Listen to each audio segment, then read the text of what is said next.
Well, howdy there, folks. This is ID Jester. Thank you so much for stopping in today and spending your time watching some of my videos.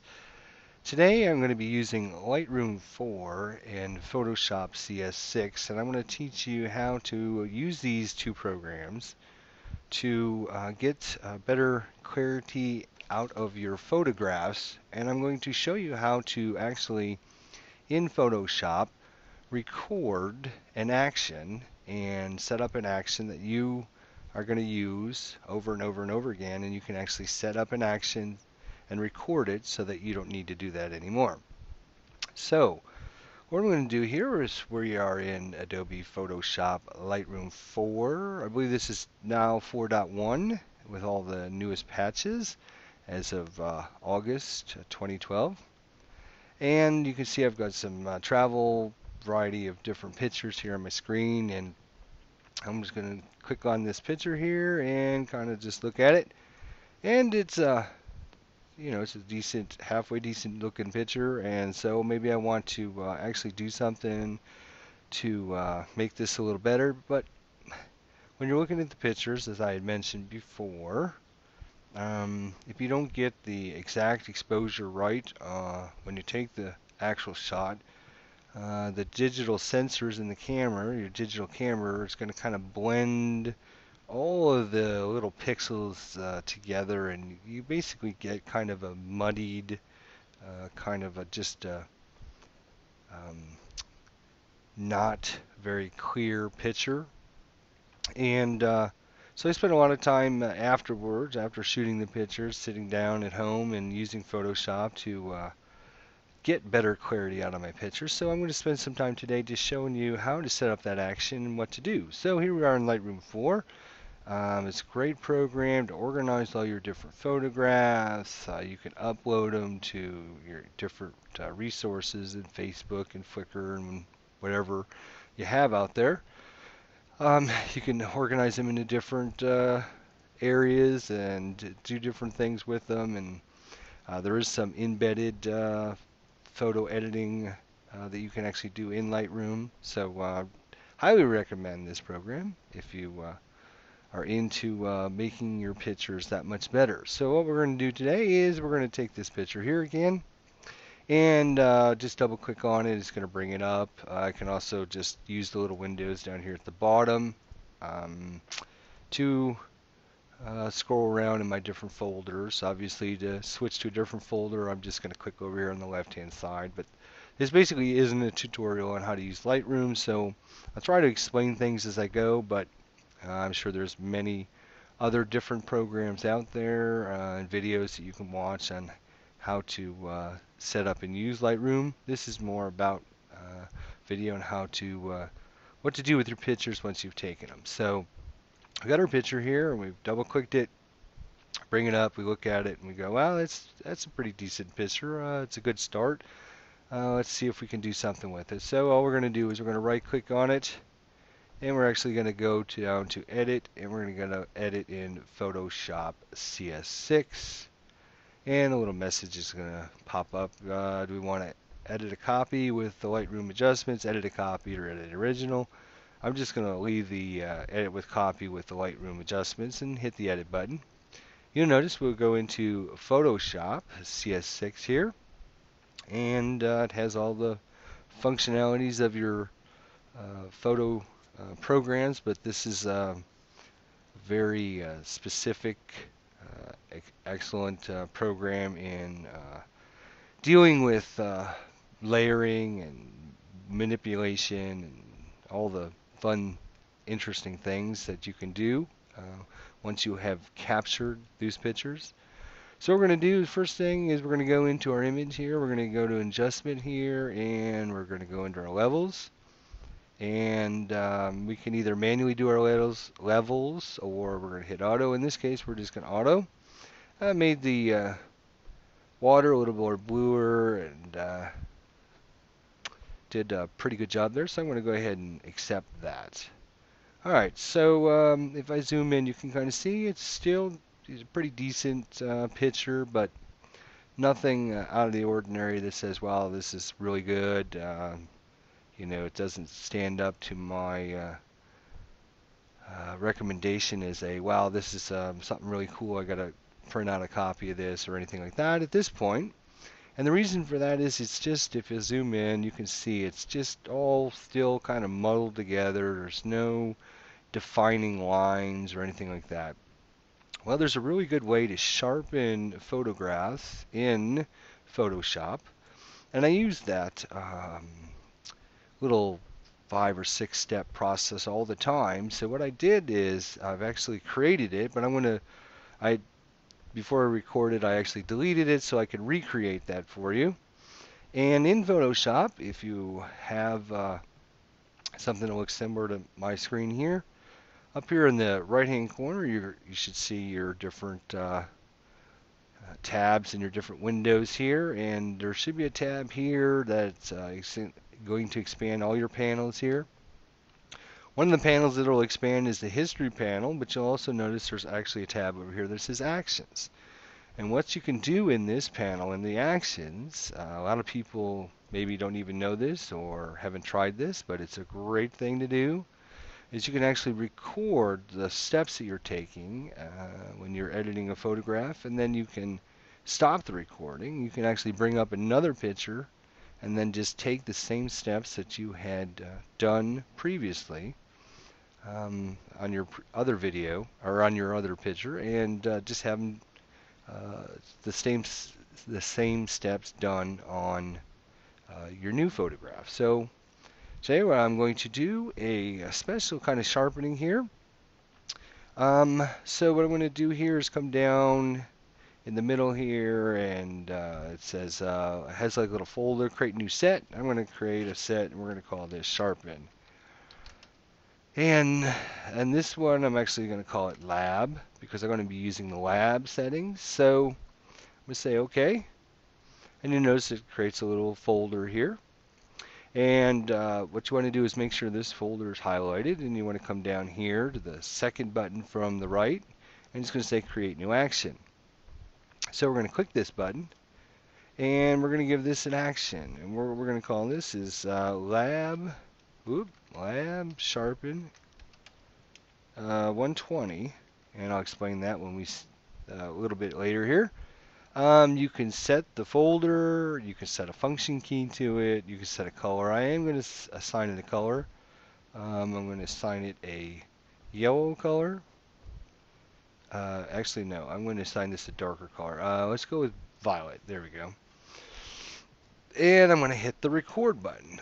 Alright, once I hit the record button, what happens now is basically the Photoshop program is recording everything you're doing inside the program. So if I start editing the picture or doing anything, it's recording what I'm doing. So you will see this as I start to make my manipulation to get this sharpened a little bit. So we're going to go up and we're going to go into edit. I'm sorry, we're going to go into image. We're going to go into mode, and you notice that right now we're in RGB mode.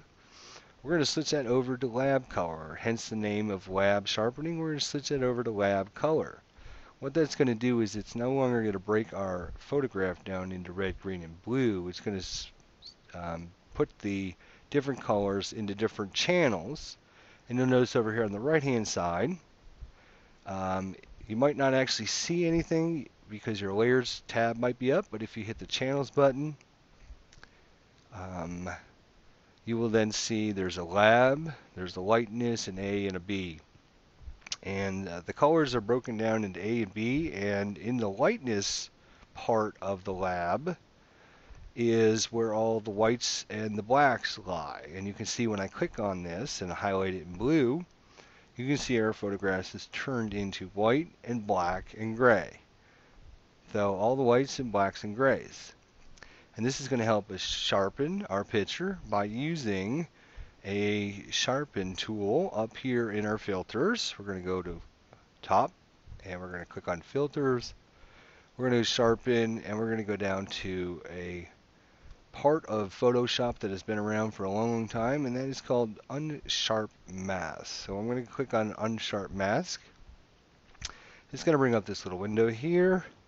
And remember, I called this Lab Sharpen 120 because what I'm going to do is I'm going to put an amount of 120, 120%. I'm going to use a radius of 2.8 pixels. I'm going to use a threshold of 9. You can slightly adjust these up and down to get the best quality sharpening for your picture that you want. These are just test numbers. In fact, I'm actually going to change this to 2.5 and 120. That's why I changed I called this Lab Sharpen 120. And so we're going to apply an amount of 120%, a radius of 2.5 pixels, a threshold of 9, and we're going to say OK. When we do that, it's actually applying that unsharpened mask to our whites, blacks, and grays, and we're not doing anything in the other channels. And if you click back on the lab button, you can see that we haven't actually changed anything in the picture. It's still all there now that we can see it all again. And we're actually going to come back up to image, and we're going to go to mode, and we're going to switch it back to RGB color. So all we wanted to do is switch it into lab color, make our sharpen on our whites and blacks layers, and then we're going to switch back into RGB color. And you'll notice everything I've done since I started this process has been recorded here in our actions. So we have our Lab Sharpen 120, which is our name. We're going to go into convert mode. We're going to select our lightness channel. We're going to apply an unsharp mask. We're going to show channel, B channel, and we're going to hit the convert mode. And so basically it's just recorded everything we've done inside of Photoshop. So what I'm going to do here is come down here to this button right here, and it says stop playing, and that's what I want to do at this point, is just hit the stop button. And because we've now finished our sharpen inside of Photoshop. So to see how what kind of differences we have from this picture to our original, what I'm going to do is come back up here to File, and I'm going to go Save As. I'm going to switch this back to a JPEG, and I'm going to take this DSCN 0612, and I'm going to save this as DSCN 0612B, and I'm going to save it in the same folder, and I'm going to hit save. I'm going to save it as quality 12 maximum, of course, and I'm going to hit OK, and so we've made a copy.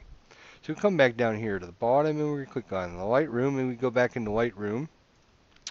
You can see that it hasn't actually done anything in Lightroom to, like, it's not there. All we see is our original picture. So what we have to do is we have to click on our folder we're in. We have to right click and go down here to synchronize folder.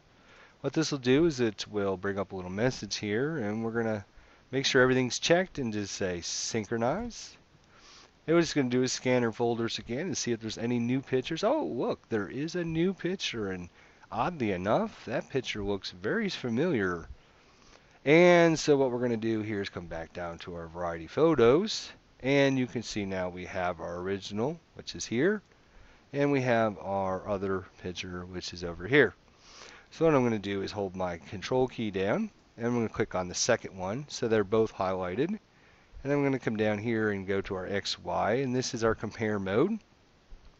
We're going to zoom in pretty high because I'm not sure you're going to be able to see much unless I do. But you can see an original picture here on the left hand side. If we look at the bridge in the background here, you can see it's kind of just, it looks like there's something going along there. And here might be the bottom edge of the bridge and stuff. And you can just see that it's kind of highlighted that edge of the bridge, kind of defined it a little bit better. Water is a really good thing to look at too. So let's go down here to our water. And hopefully you can see this in the recording as well as it looks on my screen. I might even try to zoom in just slightly more so I can try to get these. Yeah, there you go. You can really see in the water that it is defined much more the edges around. And of course, this is just working with the JPEG. If you're working with a much higher quality picture, you'll see hopefully much better quality results.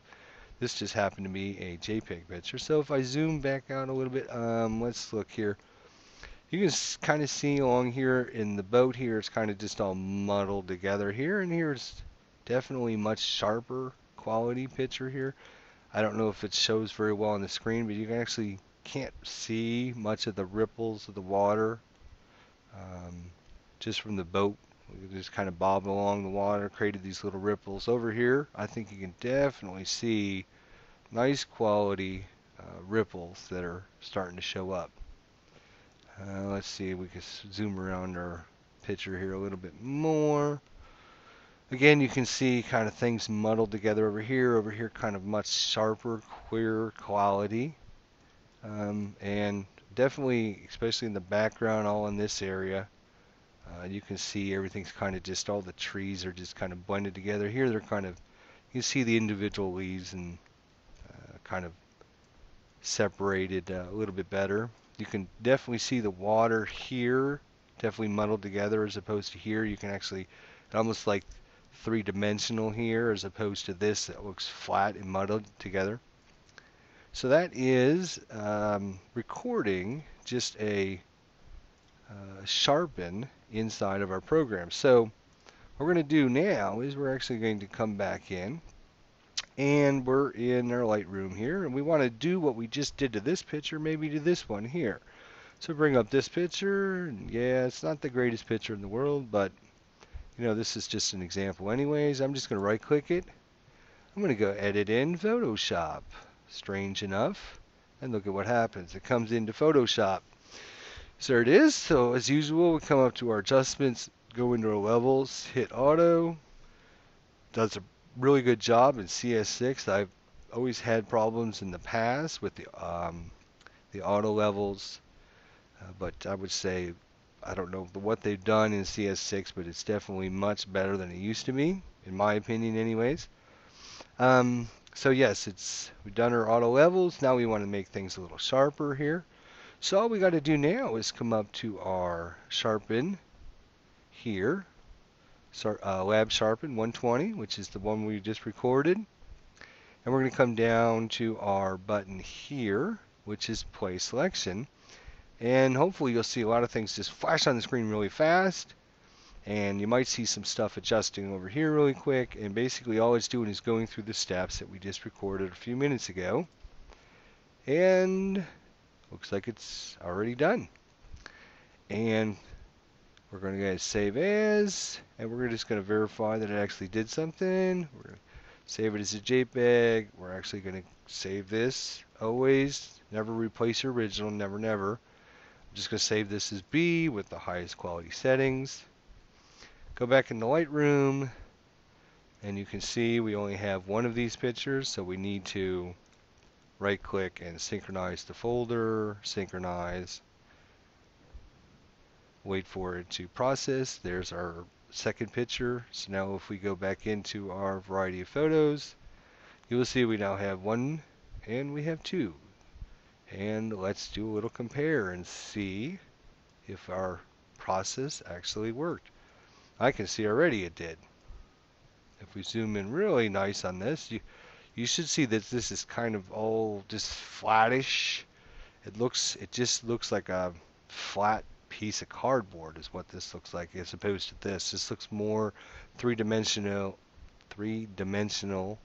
with shadowing, and water again is a good way to tell. You can definitely see this is just whole thing here in this section is just kind of muddled together, and this here is kind of separated much better clarity wise. You can almost see this stuff in the water here, and this whole water just looks just awful, terrible.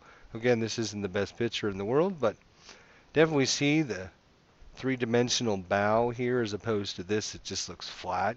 So definitely our process has definitely recorded, and we definitely applied that to another picture by just simply going into Photoshop, recording our process, saving it, and then using that process by just clicking the play button on a new picture. So there you have it, folks. That is a lab sharpening 120 is what I call it.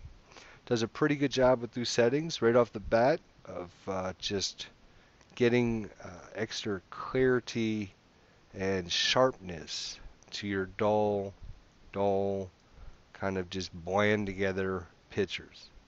And that's how to set up in Photoshop quickly and easily the steps to record um, your sharpening process so you can use it over and over and over again quickly and easily. So again, we could just click on another picture here. Let's just choose, let's use this tree one. Now this should be interesting. Let's try that. Right click. We're going to go edit in Photoshop. Edit. We're going to click on the record button. Up. First thing, image, adjustment levels, auto. Oh, good job. And play. And file, save as JPEG, save it as B, save, maximum savings. Go back into Lightroom, right click, synchronize folder, synchronize. We should see our picture shop pop up. There it is. Go back and click on our photo, click on original, click on that one, and let's do a compare. And wow, I don't even have to go anywhere. You can see, or well, at least hopefully on my screen, hopefully on the recording, you can see there is a tremendous difference on the sharpness and clarity of these pictures. Hopefully when I move them different zoom levels, hopefully you can see that on your screen through the recording. And we'll zoom in just a little bit farther here and see if we can see the clarity. So here it's just kind of all brownish, blended together. Here you can see there's more actual boxes of different colors. And you can see there's more variety of colors. And that's going to give you more depth of field, more roundness or three-dimensional look. Much better photograph. All I can tell you, that is much better. So that is how to sharpen your photographs. That is how to record it in Photoshop. Please do thumbs up, give me a good recommendation, and do stop by again and see what other videos we have. I'm coming out with them pretty regularly at this point, and hopefully that will continue if I get enough support from everyone. So again, thank you all for stopping in and spending a few minutes with me today, and look for another video to come soon. Thank you.